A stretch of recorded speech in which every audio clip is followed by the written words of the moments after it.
We have prayed for happiness, peace, and prosperity for ourselves, while plundering our neighbor to take his peace, happiness, and prosperity away from him.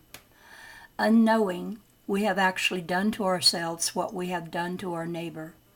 We built the image of ourselves into our empires, and they tumbled like a house of cards. In killing 1,000,000 sons of neighbors, we killed 10 million of our own sons. For each $1 billion plundered to enrich us, we are impoverished by $10 billion of debts.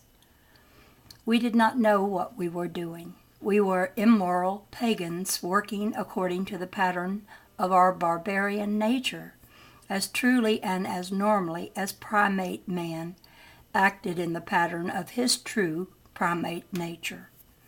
Ignorance of the law does not excuse us, however, it never does.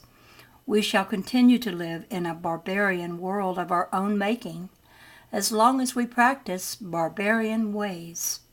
We have not yet known man nor God sufficiently to comprehend our close relation, which necessitates coordination and cooperation in whatever God and man do together.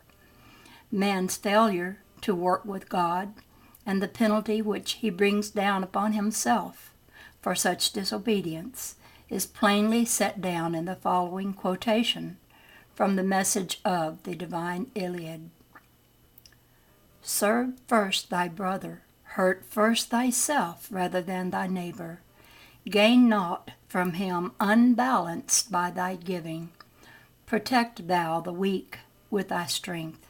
For if thou use thy strength against him, his weakness will prevail against thee, and thy strength will avail thee naught.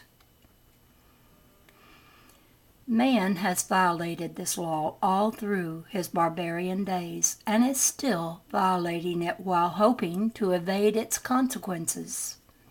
Every weak nation he has conquered is today the conqueror. The very theory of conquest by war is for the purpose of enrichment, while the effect of every war ever fought by man is impoverishment. How many more times must man suffer the agonies of war before he finally knows the law, by paying the price of learning his lesson through more suffering? This barbarian age might be briefly summed up as a sense-dominated, man-controlled age in which greed for material gain motivated man to take as much as he could get by giving as little as he could give. During its history, the spiritual qualities of man began to unfold because of the birth among them of divinely inspired messengers who came into the world to help man's unfolding. Their teachings were beyond man's comprehension, but the awakening of desire for spiritual unfoldment grew strong in him. These teachings might have brought the human race to a realization of its oneness with God and the brotherhood of man, save for the much stronger innate memories of its primate man-killing days. During its entire period, this age has been marked with a belief in evil because of a practice of what it believed to be evil. Its most hopeful sign of progress was the rise of woman from utter insignificance to a sufficiently high place within the last 50 years to allow her to vote in man's affairs of government, which still remained man-controlled, however. That is the first step toward the necessary man-woman equalization, but it is only a very little step. Because of these immaturities in the slowly unfolding human race, its civilizations fell many times, as our civilization is now once again inevitably falling. Let us pray that the men and women of the world will unite in time to reverse this decadence to a more glorious renaissance than our world has ever known. Next chapter, Mind Consciousness. The third stage in human unfolding is mind consciousness, which is the stage that follows sense consciousness. It is the stage represented by world geniuses. The average man considers geniuses to be specially born. They are not specially born, however. They are like other men, except that they are further unfolded spiritually. Mind consciousness has always belonged to man since the beginning. The human race does not acquire new qualities. It reveals existent ones as it unfolds. Nothing is ever added to man from without. Whatever man becomes, physically, intellectually, or spiritually, unfolds from within. Even after millions of years of his unfolding, all that appears was in the first cells of his beginnings. Nature does not evolve. It eternally unfolds and refolds. All idea is eternally existent. The man ideal is a part of the one whole ideal of creation. It is complete as ideal, but its manifestation in time and space is divided into timed recordings in space. Likewise, all knowledge exists in the soul seed of all mankind. The genius discovers this fact from much aloneness, much meditation, much communion with nature. He discovers that knowledge comes in flashes of inspiration as he desires it. When he expresses his desire by inner thinking, it unfolds within his consciousness, and he recognizes it. He realizes that he has always known it.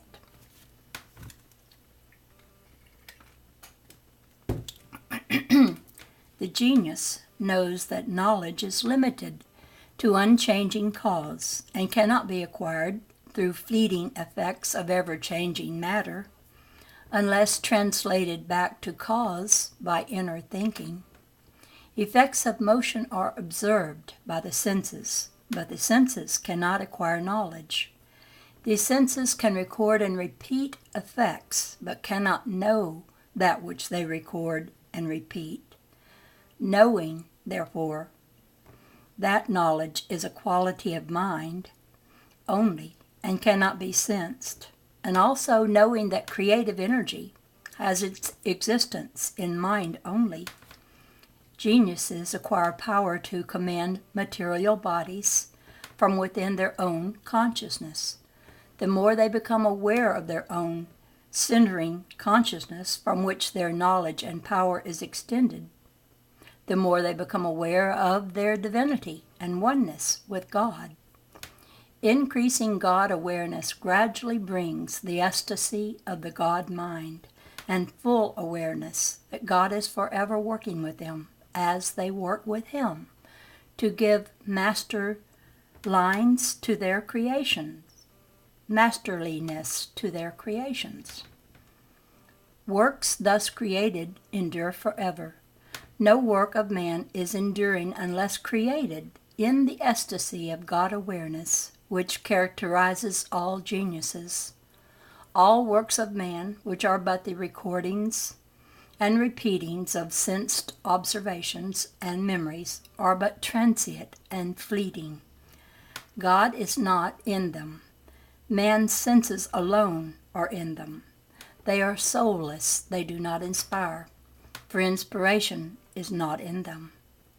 Men who have reached that high state of consciousness know their destiny from early childhood. They are in full control of their destiny and would not compromise for all the wealth of the world. Once they have found the treasures of heaven within themselves, they would die penniless rather than sully their creations. To them, it would be an exchange of immorality for a mirage. Every genius is aware of his exalted position as a divinely inspired messenger to those who are seeking the light. Those thousands whom he inspires are exalted to greater and still greater heights. The human race is thus enriched by each inspired messenger to man who speaks to man in God's inspired language. It is through such messengers that culture comes into the world to slowly uplift it to its higher stages. As culture increases in man, his ability to become inspired multiplies. The ascension of any man to great heights is dependent upon his ability to become re-inspired by the inspired messages brought to him by world geniuses. Mind multiplies his power to uplift mankind to higher cultural levels when he is engaged in peaceful pursuits, which promote friendliness. When he is engaged in warlike pursuits and unfair business practices, which promote enmities, human progress ceases. It reverses towards decadence. An increasing number of geniuses have come into the world since the beginning of the 14th century, but their number has not exceeded 100 during the 6 centuries of world progress, which so suddenly ended in the year of 1914.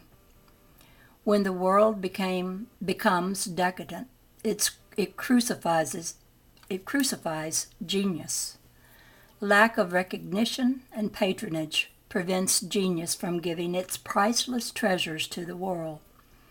In addition, many lose all opportunity of enriching the world by being compelled to kill men instead of serve them. The measure in which inspiration is withdrawn from men is the measure in which spiritual decadence takes whole civilizations back toward their primacy. God will work with men who desire to work with Him, but He will not work for men beyond their own desire.